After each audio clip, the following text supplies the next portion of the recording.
celebrating 16 years of Young Turks. What does it take to build a technology manufacturing business from $93 million in revenues to $16 billion in a 13-year time frame? Former CEO of Flextronics Michael Marks should know, having built operations for electronics manufacturer across 35 countries and integrating 100+ acquisitions in the process. Marks was also an early investor and interim CEO at Tesla in 2007, besides founding investment firm Riverwood Capital and investing in disruptive startups like Crocs, Nutanix, GoPro and Druva. In his second entrepreneurial outing in 2015, Marks is leading Katerra, a technology company that's reimagining the $12 trillion global construction industry by building a full-stack venture that optimizes development, design and construction. Having raised $865 million from the SoftBank Vision Fund earlier this year, Katerra is valued at over $3 billion. We caught up with Marks in Bangalore and began by asking him what learnings he's bringing from his electronics manufacturing days at Flextronics to Katerra. When I was leading Flextronics, there were many companies doing that. But in the construction space, there's basically no companies doing it. And so we were a one-stop shop, or you could say vertically integrated supplier. And there the customers were the electronics OEM, so it's Apple and Cisco and Microsoft and so on. In the construction industry, we're doing the exact same thing. Fully integrated turnkey supplier, but in this case the customers are the developers, who are the ones who buy the land and figure out what they want to build, where they want to build it, but then we do everything for them. In this business, there's nobody who's fully integrated, so every project stands alone. A developer comes to do an apartment building and acts like they've never built one before, and starts over it. All the supply chain is for that project, and the architecture and engineering is for that project. And it doesn't work very well. Everybody knows Why is it inefficient? Why do you believe that is an inefficient way of building buildings? We've been doing it forever. So this business hasn't changed in literally 100 years. And I teach a class at business school at Stanford, and I always tell the students, if you think you have a great idea and nobody's doing it, the first thing you should ask is why. So we applied that same questioning to this industry. And I know why it is. It's because all the players in construction are cost plus. So architects charge by the hour, and the more hours, the more they make.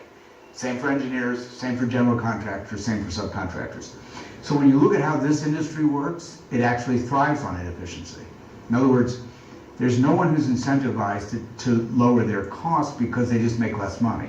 So if you have an industry built on cost plus players, they want more cost so they can have more plus. Correct. And so nobody is incentivized to change it. And so much as happens in other industries from technology, it takes somebody from outside the industry to look at it and go, this doesn't work. So how about we come in, do all the things, and then we can drive down costs, and then we're the ones who will win all the business.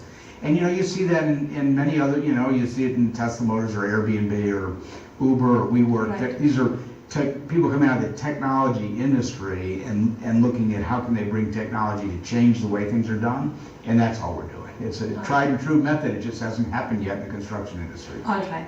You spoke of Tesla, so I'm going to bring that up. Sure. And, I remember reading somewhere you said that you also were an interim CEO there back in 2007. You're also an investor in the company. Yes. And you said that Elon Musk's vision was not to build the best electronic vehicle. It was just to build the best car or the best vehicle. Right. And is that the kind of thinking that you're bringing to Katerra? When people think about modular or prefab, there's always people talk about this off-site manufacturing. The first thing that comes to their mind is that it's going to be ugly and everything will be the same. And that's crazy. There's no reason to think that you can't use these technology techniques and make better buildings.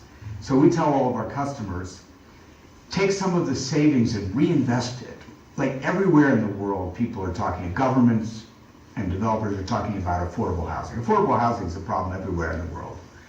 And the way people think about making housing affordable is to make it smaller and cheaper, which is not what people want. In fact, we've interviewed lots of people in these buildings, and you say, what things would you like to be different? The first thing they say is they want more space. So making things smaller in order to make them cheaper doesn't work. What we have to do is apply technology and make things less expensive, but not smaller and cheaper. So we're trying to make things better at the same time as making them cheaper. All right. Another parallel with what you did with Flextronics is actually building out a large global supply chain, Right. not just of materials, but also of intelligence, of software, of talent. Tell us how you're doing that and what are the learnings that you're taking from your experience in building this out in the electronics industry and building it out in the construction industry, more disorganized industry for sure, right. compared to the electronics industry. Even when you got into it, it was way more organized than what we see in construction, and I'm assuming that's true for anywhere in the world and in the US as well. It is. You know, the thing is, again, what we're doing is somewhat new to the construction industry, but it's not new to industry. So electronics manufacturing, automobile manufacturing, aircraft manufacturing, I mean, scale businesses generally have software built out that helps people do things end to end. It just doesn't exist in this industry. So what's more difficult is we're having to create a lot of software to be able to knit things together because nobody does it. Because architects have their software and engineers have their software and construction, all that.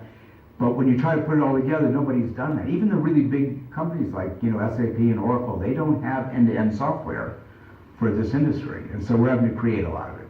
All right. There's an India Connect with Katera. Talk us through that.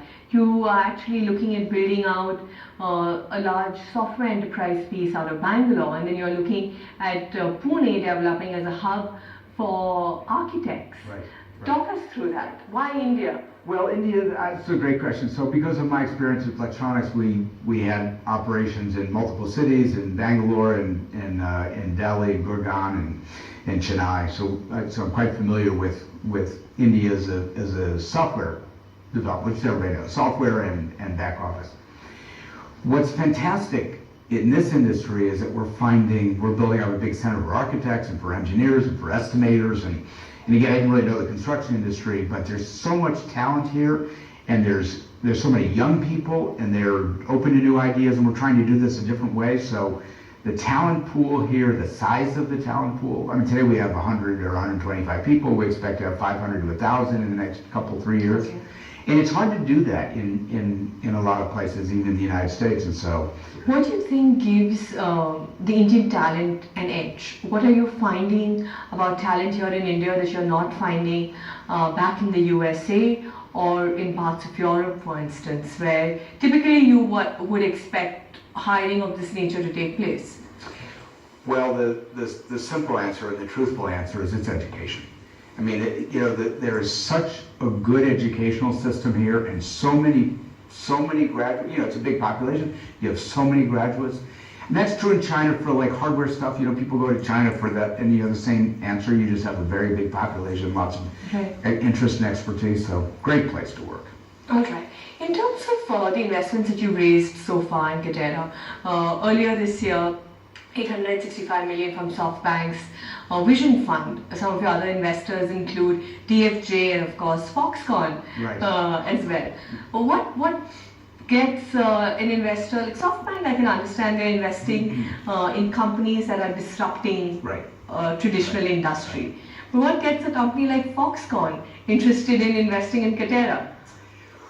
Well, Foxconn invested, first of all, when I started at Flextronics, we were 100 million. Foxconn was 100 million. When I left, we were 25 billion, and they were 150 billion. So we were 1 and 2, and we competed a lot. Yes. We have a great relationship and mutual respect. Okay. And Terry Gao, who runs Foxconn, put up a substantial amount of money early before we had revenue, just because he knew what I had done, and he said, I think this is going to work.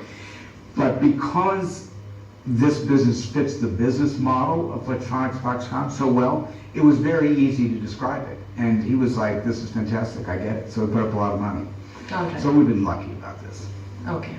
All right. And as far as SoftBank is concerned, it was a large round, and I know that you don't want to talk about the valuation at what Katera is presently, but you believe that by the time you're done, Katera could be anywhere between a $50 to $100 million company? Yeah, I do.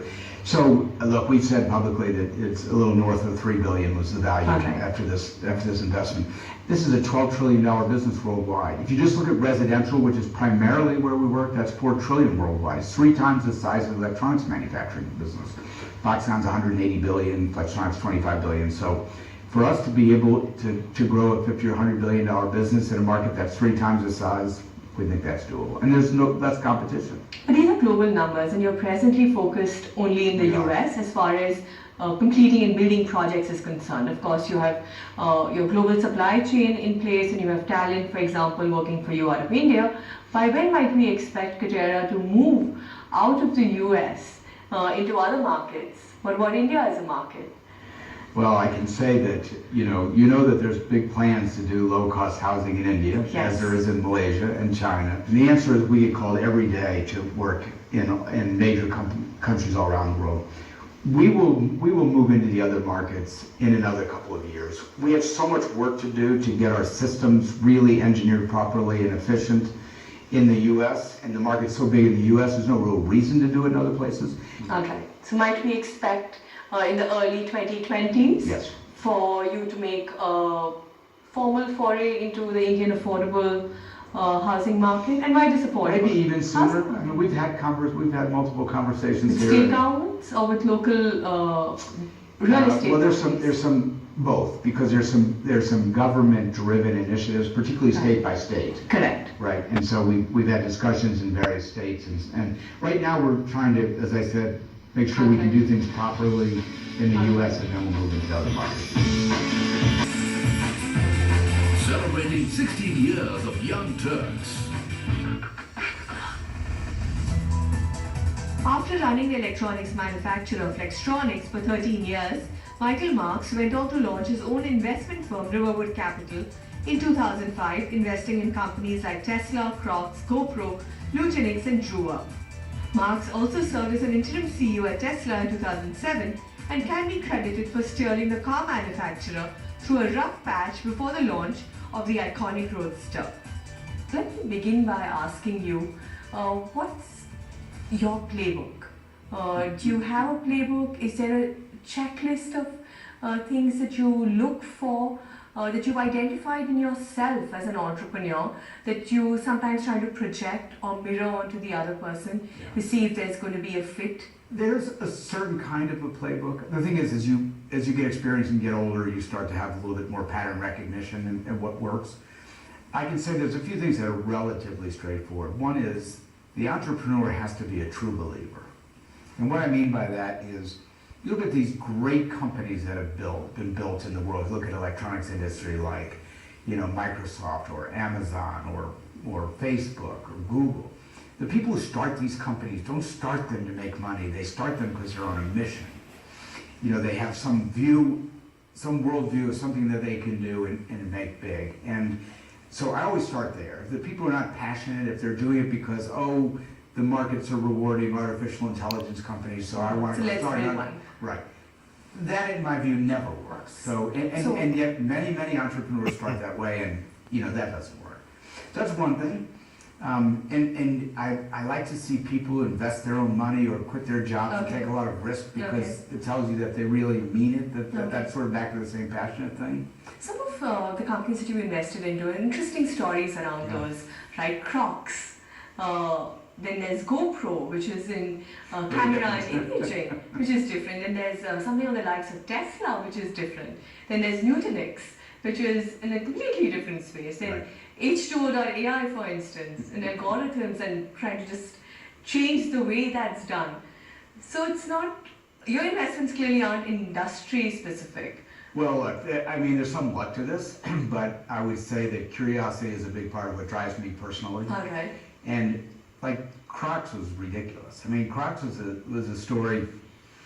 These guys started out as a little distributor, and they went and got these shoes from a distributor in Canada, and they took them to boat shows. It started out as a boat shoe, and they sold them all out. Then they bought some more, and they sold them all out. And then a guy who worked at Flextronics actually decided to step in to run the company, and he said, "We got to go buy out the intellectual property." And so I put the money on. Here's plastic shoes with holes in them, and I'd go to skiing, and people are wearing them in the winter, and you go, there's something weird here. I mean, how could it be that ubiquitous? I mean, it's something that really should just be for beaches in the summer. And so then we invested several times in that, and now it's $1 billion company. People don't realize it because it's so faddish and terrible. We talked about it for a long time, but it's like in the top 5 shoe manufacturers in the world. In the It's world. wonderful, yeah. Now it's a big mature company and stuff like that, but it was a great one. GoPro is fantastic entrepreneur, and I just fell for the guy. I mean, there's a guy who just, I was talking about passion and authenticity.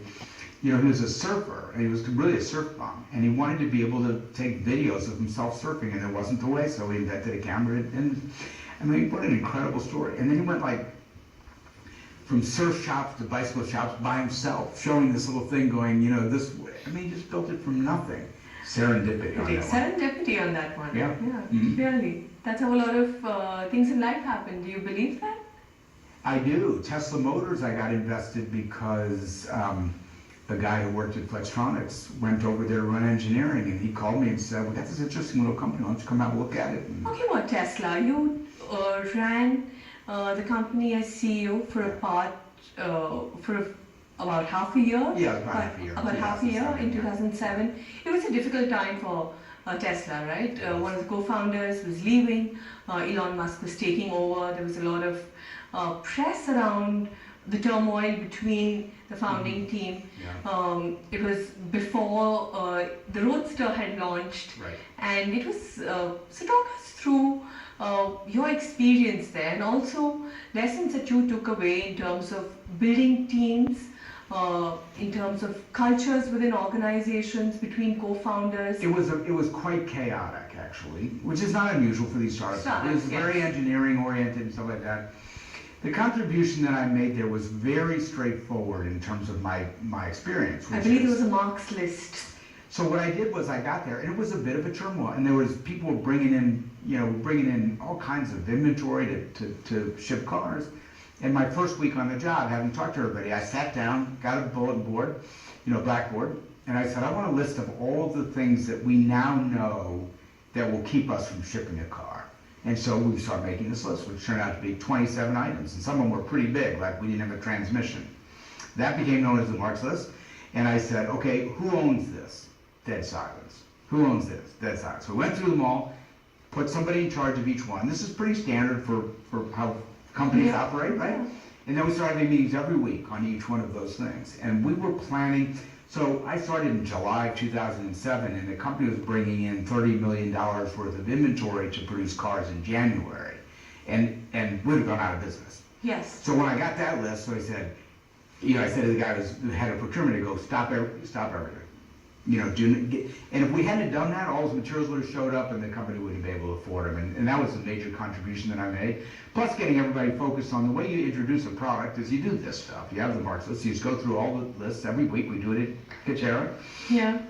And fix them. And so the company did produce cars in January, another year later. Yes. And so that was a real contribution, and now it's really turned into a special company. That's a wonderful company. But I was there at a very early stage when it's mostly engineers, and we're just trying to get the first product out. All right. But in terms of then building out a culture that's target oriented, so, and it's a company of engineers. A lot of big startups, even in India, have started out that way. All of our e-commerce companies actually don't have people with experience in retail or FMCG or any of those streams. They're all engineers. Right. And given your experience of working with a lot of startups as an investor with Riverwood Capital, what are some of the things that young entrepreneurs, engineers looking to build large companies must keep in mind?